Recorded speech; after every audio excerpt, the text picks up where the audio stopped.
Welcome to Pennsylvania Newsmakers, and as always, thanks for watching. Well, the pornographic email, oh, you won't believe this. They are back in the news, but first we have the Auditor General of the state of Pennsylvania, Eugene DePasquale. He's here. We're going to talk about some of the important work that he has been doing.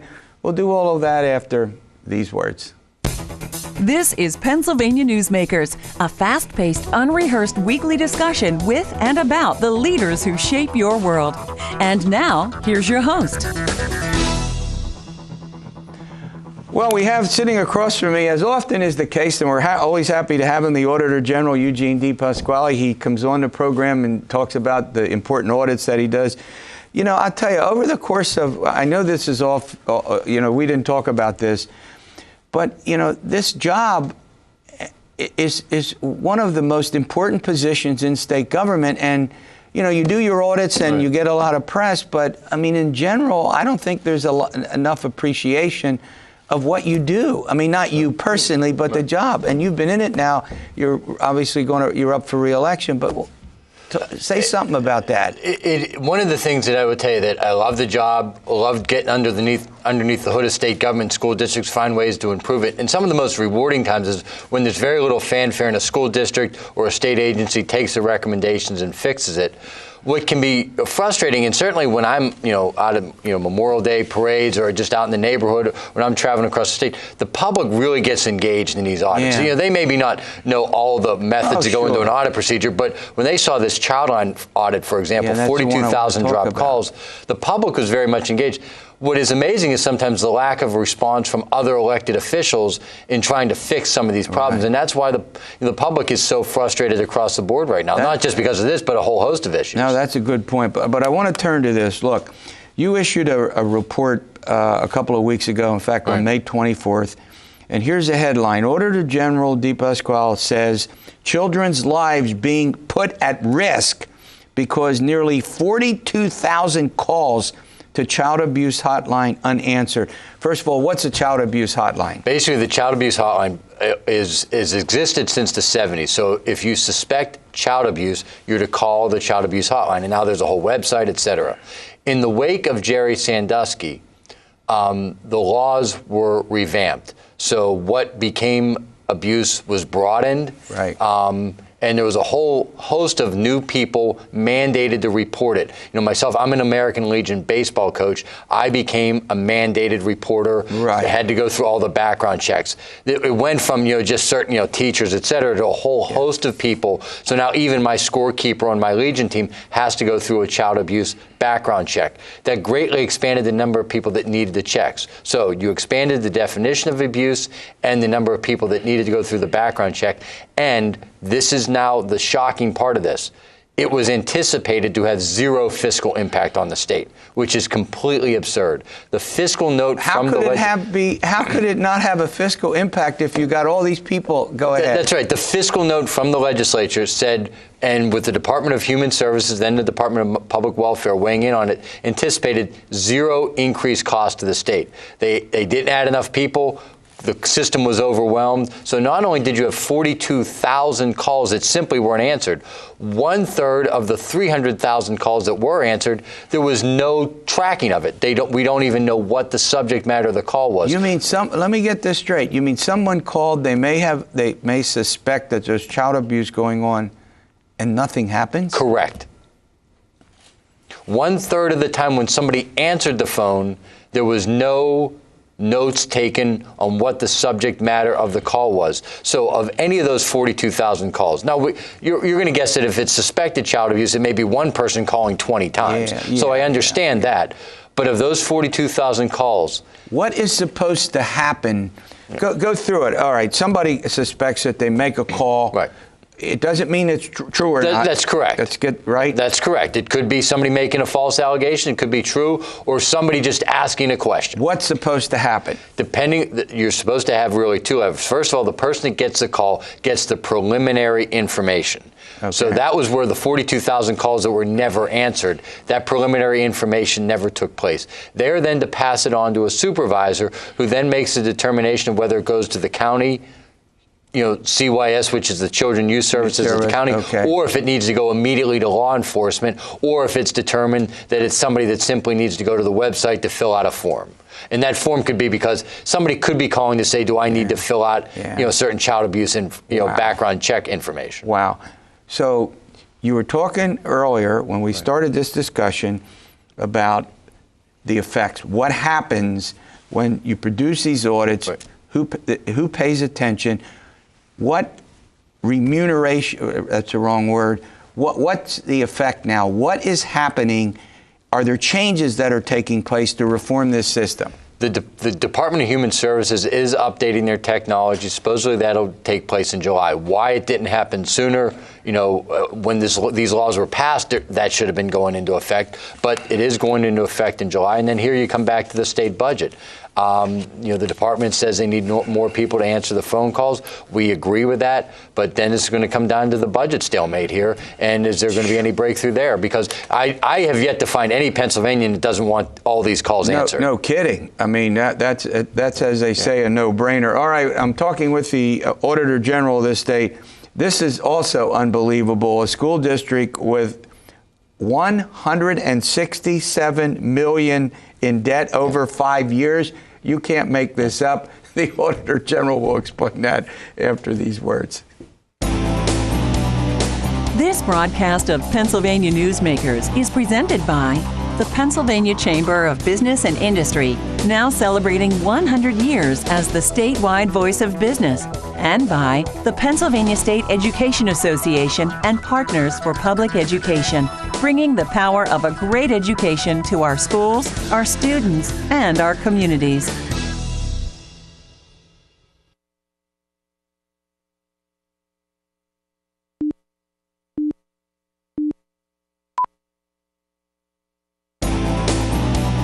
This broadcast of Pennsylvania Newsmakers is brought to you by the Pennsylvania Highway Information Association, the go-to source to learn about transportation projects and issues. Please visit pahighwayinfo.org. And by the Pennsylvania Manufacturers Association. Business in Pennsylvania is our business. The Auditor General, Eugene D. Pasquale, is my special guest today. We're chatting about some of the important audits that he's doing, and one of the recent audits actually stunned me. Penn Hills, which is a school district in Allegheny County, according to the Auditor General's report, $167 million in debt, or at least I think I'm saying that right. And we're talking about buying donuts and things. You didn't get the $167 million because they went out and purchased donuts for everybody, did they? No, although they did allow people to purchase donuts with no proof that they worked for the district with a district credit card, and their only proof was if you had any Penn Hills gear. So if you walked in with a hat that said Penn Hills, they said, here's your donuts. Geez. So talk about how did they get here? But that didn't get them to $170 million. How did they get there? They decided to do, about 5 years ago, a $135 million bond issue to renovate all their buildings, build new buildings, et cetera. And you could argue the pros and cons of that. Yeah, maybe not bad. Maybe not a bad idea given the facilities, but go ahead. But here's the challenge, or the problem. They had zero plan to pay it back. They didn't plan on making cuts anywhere. They didn't plan on doing anything on the revenue side, or nothing. Like, they had no plan. So when the bill starts coming all they are able to do now is pay the interest on it. Pay the interest on the debt, so to speak, but not any of the principal. And then they had pay down the mortgage if we were talking about a home. That's right. If you're thinking about a home, this is just paying the escrow amount, so to speak. And so as they've had some bad years now, they went from $135 million borrowed to $170 million in debt just from that borrowing. They went from a surplus year to now $18 million in their general fund hole just in a 2-year time span. Well, how do they get out of this? I don't know how they get out. I mean, we went in how do they solve it? It was disarray. Here's just how bad it was. Every year, we know people go to high school football games, basketball games, you pay in cash. It's not like going to an Eagle game or a Steeler game where there's online credit cards. Yeah, you put a couple bucks in and okay. $22,000 per year was always missing from the cash receipts. And they would take the cash from the football games and put it in a locker in the football locker room. That sounds like something in the 19th century where, you'd go into a bank and the bank would have a cash box, no vault or what. No vault. 22 credit cards in the district. 22 credit cards just given to anybody, and there was a hardware store in Penn Hills that anybody that had anything known as any part of Penn Hills logo, you go in and get what you want out of the hardware store, and they charge it to the district. And you're telling me that there's no plan at the moment to pay this debt off? Correct.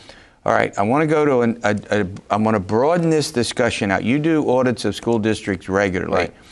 We know about the budget situation. That was, we talked about for a year with the schools and the amount of money that they received from the legislature. Without getting into the great detail, how, as Auditor General of the state, how would you assess the general fiscal health of the 500 school districts? I know that's a tough question, maybe unfair. The general health would probably be a B-, but the problem is you have some schools that are A and some schools that are F-. It really depends on the district. If you're talking about the overall health, you're probably talking like a C+, B-, but that's because there's so many extremes in Pennsylvania. Yeah. For example, Penn Hills would be an F-. That would just be an example of a school district that is financially just fallen off the cliff. But you have some school districts that are in pretty good shape.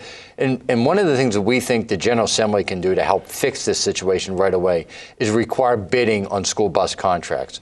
You did an audit on that. We have found that since I've been Auditor General, $55 million has been spent above what should have been spent by the school districts that don't bid out the work. You mean if they had bid the work out, totally about $55 million would have been saved? Correct. Is that what you're saying? That's what I'm saying. All right, before I let you go, I have one final question. You've looked at the school districts. There's great disparity in wealth and poverty and sort of special needs. We can go through all of that. And now we have a new formula, and I think you've weighed in on that. Is the formula good, mediocre, or bad for the state? I would say it's not perfect, but it's good. I think it will at least allow, if this is implemented, and I know it's going to only apply to the sort of the new money that comes into the system, it will be a much fairer system. Won't be perfect, but a much fairer system. And the most important part about this is it will give school districts a level of predictability of what they're going to get. That's the biggest problem now is they literally, you take a guess, go to Vegas, put a wager on what they're going to get. They have no idea. The new formula at least gives them some predictability. I got it. Well, you'll come back when you have some additional audits. Thank you, Terry. Thanks a lot. All right, Brad Bumstead from the Pittsburgh Tribune-Review. He's here. We're going to chat about, I can't believe we're going to talk about the pornographic emails again. Stay with us. We'll do that after these words. This broadcast of Pennsylvania Newsmakers is brought to you by the Pennsylvania Credit Union Association. Pennsylvania Credit Unions, where people are worth more than money. To find a credit union that is right for you, check out ibelong.org. And by the Energy Association of Pennsylvania, Pennsylvania's energy information source.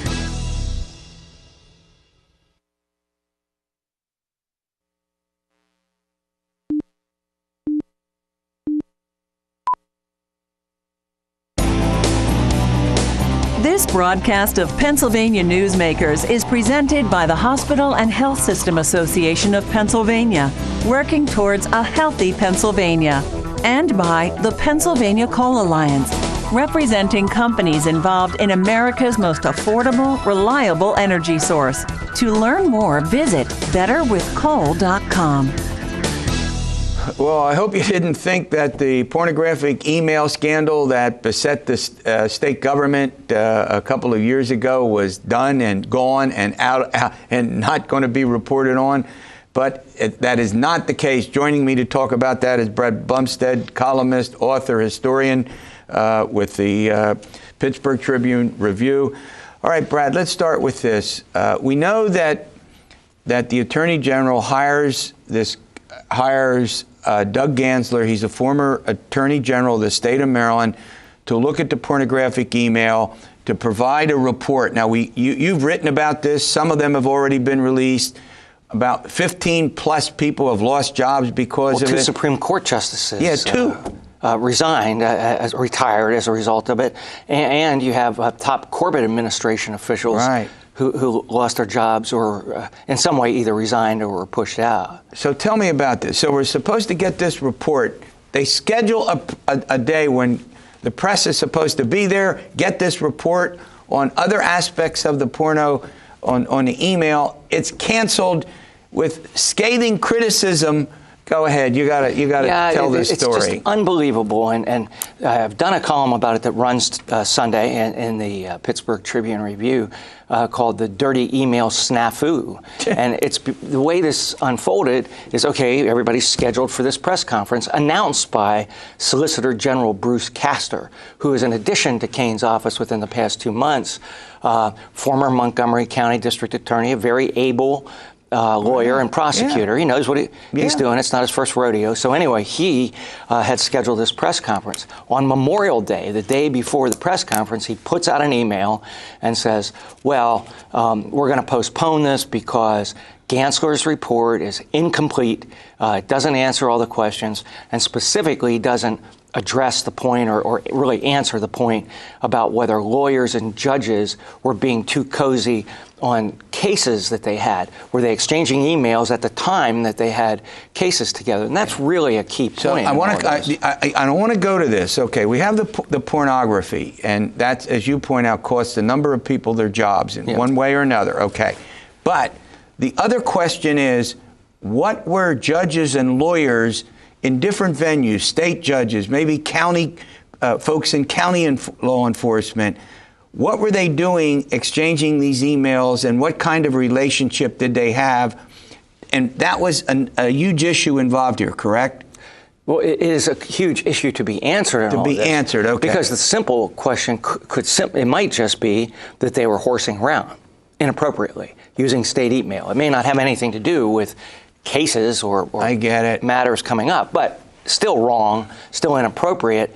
But if it wasn't, what was the timing too? Did it happen while defense prosecutor A was before this judge and they're horsing around, or did it happen a year later? There's a big difference. Got it. So they're scheduling this press conference, and then what happens? Yes. Moment. Within 24 hours, Bruce Castor puts out a press release completely backtracking from what he'd said the day before, and he deferentially says in this press release that General Gansler put out a thorough and complete report on all of this, and that we're going to schedule the press conference after there's an addendum added to it, and the report that was submitted will not be changed at all by the report submitted by Gansler.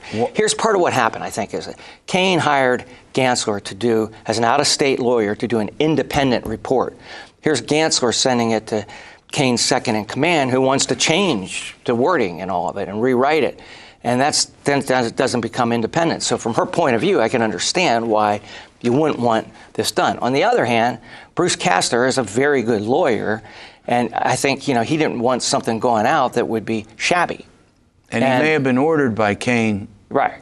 We don't know that. We don't know that, but my supposition is, and it's all it is in my column this week, and I could only do it in a column, not a news story, is that Doug Gansler picks up the phone, calls Kane, says, what's going on here? She gets mad, calls Castor and tells him back off. All right, we're going to run to a quick break. I want to complete this, and then we come back. Kane lost her 7th, if I got this right, press secretary. What's that all about, and why is that important? We'll find out. This broadcast of Pennsylvania Newsmakers is brought to you by the Pennsylvania Medical Society. Inspired physicians committed to the good health of Pennsylvanians and the advancement of the practice of medicine. And by the Pennsylvania Healthcare Association, advancing quality, improving lives.